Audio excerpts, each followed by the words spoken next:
নজর রাখবো পরবর্তী সংবাদে। পথ দুর্ঘটনায় আহত এক পুলিশ কর্মী, অবশ্য উত্তম ভক্ত নাকা পয়েন্টের সামনেই বাইক দুর্ঘটনায় আহত হয়েছে এক পুলিশ কর্মী। মঙ্গলবার সকালে শ্বশুরবাড়ি থেকে পুলিশ কর্মী কবির হোসেন ডিউটিতে যাবার পথে বিশালগড় উত্তম ভক্ত নাকা পয়েন্টের সামনে দ্রুত গতিতে বাইক নিয়ন্ত্রণ হারিয়ে দুর্ঘটনার কবলে পড়ে। বাইকে থাকা পুলিশ কর্মী কবির হোসেন বাইক থেকে ছিটকে রাস্তায় পড়ে যায়। খবর দেওয়া হয়েছে পরবর্তীতে বিশালগড় অগ্নি নির্বাপক দপ্তরের কর্মীরা ঘটনাস্থলে ছুটে যায় এবং আহত পুলিশ কর্মীকে উদ্ধার করে মহকুমা হাসপাতালে নিয়ে আসে। যদিও এই বিষয় প্রসঙ্গে দমকল কর্মীদের কি বক্তব্য রয়েছে শুনুন।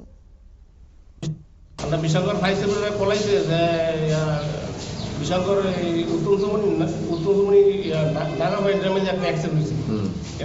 এর মধ্যে আমি স্টাফ নিয়ে গেলাম, গিয়া দেখি একজন নাগা পয়েন্টে বাড়ি খাইয়া ওইটা হয়েছে।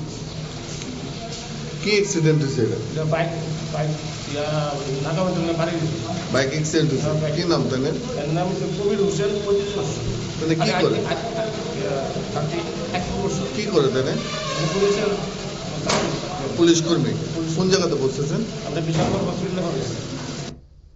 আপনারা শুনলেন দমকল কর্মীদের বক্তব্য। অবশ্য যে অভিযোগ উঠে আসছে যে দুর্ঘটনা নিয়ন্ত্রণ করার জন্য পুলিশ কর্মীদেরকে রাস্তায় থাকার কথা, কিন্তু সেখানে পুলিশ কর্মীরা রাস্তায় ফাইন আদায় করার জন্য নেমে পড়েন।